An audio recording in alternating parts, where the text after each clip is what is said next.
देखते हैं RH agglutinins. Which antibody is present in erythroblastosis fetalis? तो मैंने आपको बताया था कि erythroblastosis fetalis is a type of type 2 hypersensitivity reaction, और टाइप 2 हाइपरसेंसिटिविटी के अंदर आपके पास जो एंटीबॉडीज आती हैं दैट इज IgG। ठीक है, तो आपका आंसर होगा IgG। एंटी डी एंटीबॉडीज क्यों इंपॉर्टेंट होती हैं? Because it causes the haemolytic disease.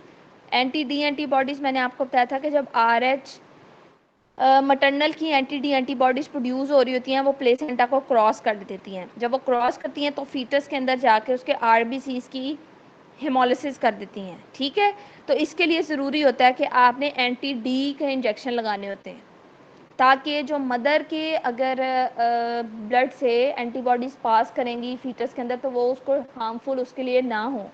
तो आपने पहले उसको एंटी डी इंजेक्शन लगा देना है या एंटीबॉडीज़ इंट्रोड्यूस करा देते हैं।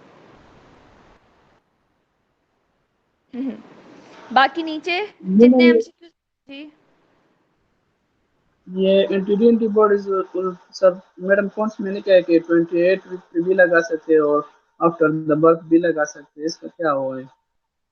क्या है, कब दी जा सकती हैं? जी, ये प्रेगनेंसी से पहले भी मतलब 28 वीक्स पे भी दे सकते हैं, रफीला पोर्स में तो लिखा है। ये जो ये आपने एनडीडी। इंट्रोड्यूस करानी होती हैं ये आपने ड्यूरिंग प्रेगनेंसी ही इंट्रोड्यूस करानी होती हैं। एंटी डी एंटीबॉडीज आपने कब देनी होती है? जब आपने उसका देखा कि जो आपकी बेबी था वो RH नेगेटिव है। ठीक है, 28th वीक पे ना। मोस्ट कॉमनली 28 या 30th पे देते हैं आप।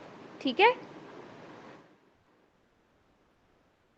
और हमेशा याद रखना है कि ये हमेशा तब दी जाएंगी जब मदर नेगेटिव होगी। When mother is RH negative, fetus आपका जो है वो क्या आ रहा है, फादर पॉजिटिव है मदर नेगेटिव है, और आपने प्रिवेंट करनी है RH इनकम्पैटिबिलिटी। प्रिवेंशन के लिए आपने उसको एंटी डी एंटीबॉडीज दे देनी है। Most common cause of anaemia in pregnancy, तो मैंने आपको बताया था इसमें दो कॉजेज होती हैं, एक तो आयरन डेफिशिएंसी होती है और सेकेंड इंपॉर्टेंट कॉज होती है आपके पास हीमोडाइल्यूशन, जिसको हम कहते हैं कि डाइल्यूशनल अनीमिया हो रहा होता है, क्योंकि आपका एकदम जो है वो बॉडी का वेट भी ज़्यादा हो रहा होता है और इंट्रा एब्डोमिनल प्रेशर भी इंक्रीज हो रहा होता है। तो रिमेंबर के मोस्ट कॉमन कॉज में नंबर 1 ऑप्शन हीमोडाइल्यूशन आएगा, नंबर 2 पे आपके पास आ जाएगा iron deficiency. If there is no option for hemodilution or dilutional anemia, then you have to take iron deficiency. Madam ये प्लाज्मा वाली एक्सपेंशन भी इसमें ज्यादा होती है ना, तो वो भी लगाएंगे, वो भी उसमें लिखा है कि most common cause of iron deficiency increase plasma volume. किसका पूछ रहे हैं, इसमें किस पॉइंट का पूछ रहे हैं? ये आयरन डेफिशिएंसी के जो, और फिर में लिखा है कि मोस्ट कॉमन कॉज ऑफ हेमोडाइल्यूशन है, लेकिन नीचे दिया गया है most common cause of iron deficiency volume expansion की वजह से भी होता है। मैम ये 150 पॉइंट पूछ रहे हैं कि the most common cause of anaemia in pregnancy haemodilution, और जी फिर जी, नीचे वही बात लिखी हुई है कि most common cause of anaemia in pregnancy plasma volume expansion. तो मैं आपको यही बात बता रही हूँ कि ये सेम चीज़ें हैं। देखिए, हीमोडाइल्यूशन का मतलब ये होता है कि आपका प्लाज्मा वॉल्यूम इंक्रीज कर रहा है जिसकी वजह से ब्लड की डाइल्यूशन हो रही है। ठीक है, तो वो कब हो रही होती है? जब प्लाज्मा वॉल्यूम एक्सपेंशन हो रहा होता है। तो plasma volume expansion, haemodilution, these are the same things. अगर आपको ये मेंशन है तो आपने फर्स्ट पे इसको टिक करना है, अगर ये नहीं मेंशन तो you have to tick iron deficiency. जी वसीम, क्लियर हो मैम गया आपको पॉइंट? जी मैडम, क्लियर हो गया।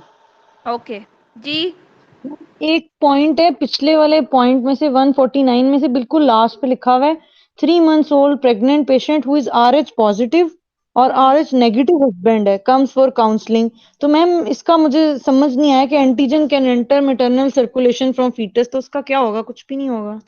तो ये क्यों? ये ये मुझे देखें, ये वही समझ बात है जो मैंने आपको ऊपर बताई है कि अगर मदर RH पॉजिटिव है, ठीक है, और उसका हस्बैंड जो है वो RH नेगेटिव है, काउंसलिंग के लिए आई है, she is most likely to have one of the following possibilities. अब RH पॉजिटिव का मतलब क्या है कि उसके अंदर एंटीजन जो है, एंटीबॉडीज तो उसके अंदर नहीं है, एंटीजन तो है ना, RH पॉजिटिव है। RH पॉजिटिव का क्या मतलब है कि antigen is present but there is no antibodies. तो उसका एंटीजन एंटर हो सकता है maternal circulation from fetus, fetus से एंटीजन मैटरनल सर्कुलेशन के अंदर आ सकता है। अब इसमें जो बेबी होगा उसके अंदर चांसेस क्या होंगे, बेबी कौन सा होगा, RH positive, RH negative? Positive. Positive. Negative. Positive, RH positive होगा। तो इसलिए मैम क्या होता है, उसके हस्बैंड RH नेगेटिव है ना, तो बेबी पे मैम उसका वो नहीं होगा। मैम नेगेटिव नहीं होना चाहिए।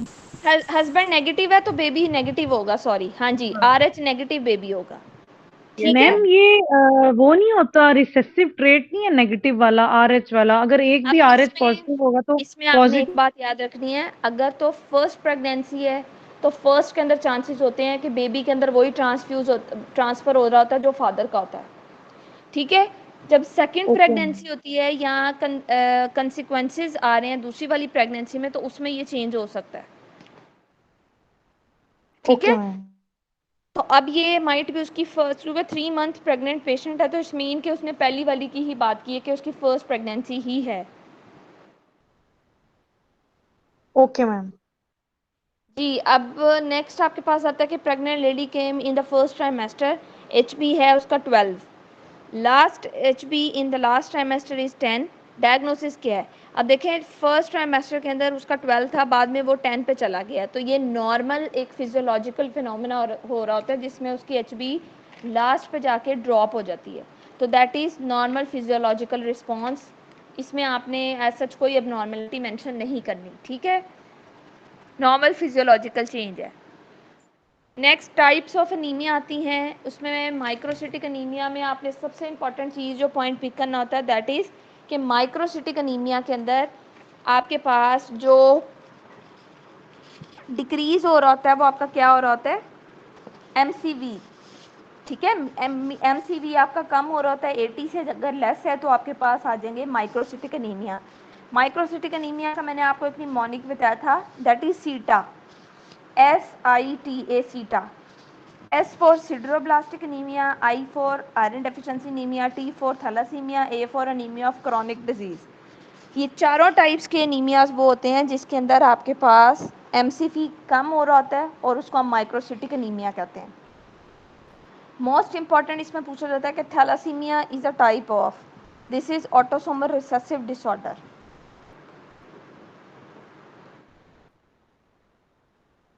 डिफेक्ट क्या आता है इसमें, पॉइंट म्यूटेशन हो रही होती है, ठीक है।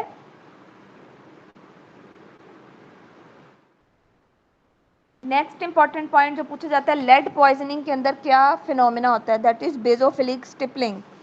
बेजोफिलिक stippling is the characteristic feature for lead poisoning. और सिड्रोब्लास्टिक के अंदर क्या हो रही होती है, सिड्रोसिस। सिड्रोसिस का मतलब ये कि फेराटिन इंक्रीज हो जाता है उसमें, ठीक है। Iron present in its ferrous form in,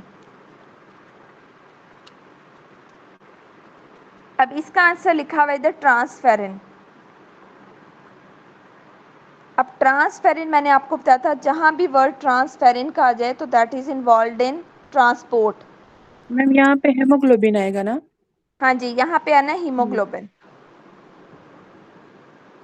जहां भी वर्ड आपके पास ट्रांसफेरिन का आएगा तो that is responsible for the transport of iron. Iron deficiency के लिए बेस्ट टेस्ट आप क्या कराते हो, सीरम फेरेटिन कराते हैं, ठीक है। अगर सीरम फेरेटिन अकेला मेंशन नहीं है तो serum ferritin plus total iron binding capacity.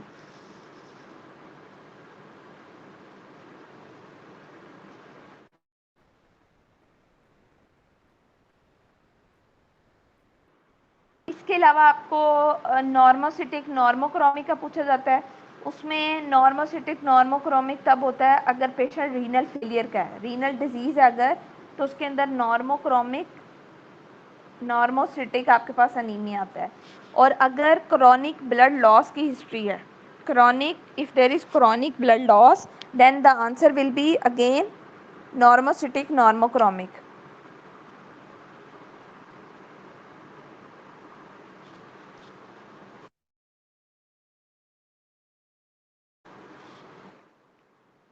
Next उसने डिफरेंट सिनेरियोज आपको दिए हैं और उसके अंदर उसने यही पूछा हुआ है आयरन डेफिशिएंसी एनीमिया के बारे में।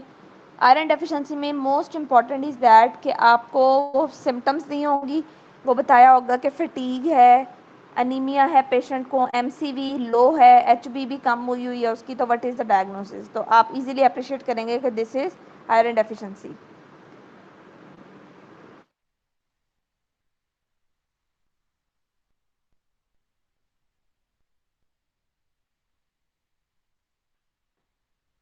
हाँ जी, और दूसरा ये कि सिम्टम भी दी होंगी, फटीगेबिलिटी है, वीकनेस है, पैलर है पेशेंट को, अनीमिया है, ये सारी चीज़ें दी होंगी, ठीक है।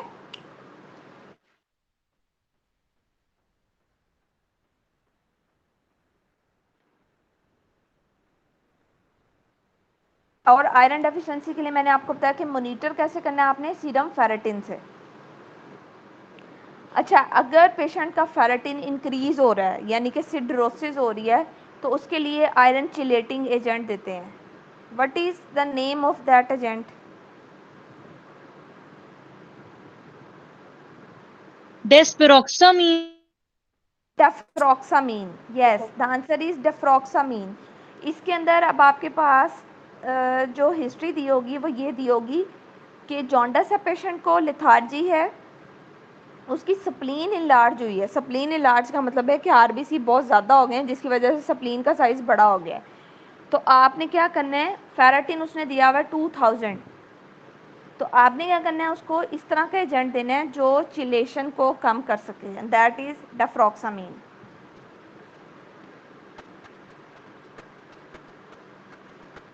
नॉर्मल एचबी जो होता है, दैट इज एडल्ट एचबी, उसके अंदर क्या होती हैं, 2 alpha and 2 beta chain, 2 alpha 2 beta chain.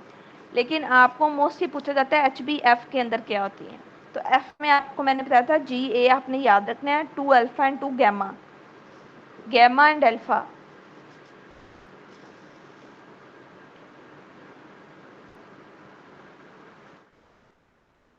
Peripheral blood smear के अंदर लेड पॉइजनिंग के अंदर क्या आता है, बेजोफिलिक स्टिपलिंग, ये मैंने आपको बता दिया पहले ही। अच्छा, दो चीज़ें हैं आपने याद रखना है, एक्यूट ब्लड लॉस के अंदर क्या होगा, क्रॉनिक ब्लड लॉस के अंदर क्या होगा। तो दोनों में याद रखना है कि नॉर्मोसिटिक नॉर्मोक्रोमिक एनीमिया हो रहा होता है, लेकिन क्रॉनिक है चूँकि वो परसिस्ट करता है तो उसमें बाद में वो चेंज हो जाता है माइक्रोसिटिक में, ठीक है। तो नंबर 1 क्या होता है कि नॉर्मोसिटिक नॉर्मोक्रोमिक होता है, लेकिन क्रॉनिक में बाद में क्या होता है, माइक्रोसिटिक एनीमिया हो जाता है। अगर आपका जी ठीक है ठीक है। अच्छा, नेक्स्ट आपसे पूछा जाता है एमसीवी अगर इंक्रीज हो रहा है, फॉर एग्जांपल एमसीवी होता है नॉर्मली आपके पास 78 से 85 या 95 तक होता है ये, अब आपके पास 100 से ज़्यादा हो गया। 100 से ज़्यादा का क्या मतलब है कि इट इज़ मैक्रोसाइटोसिस,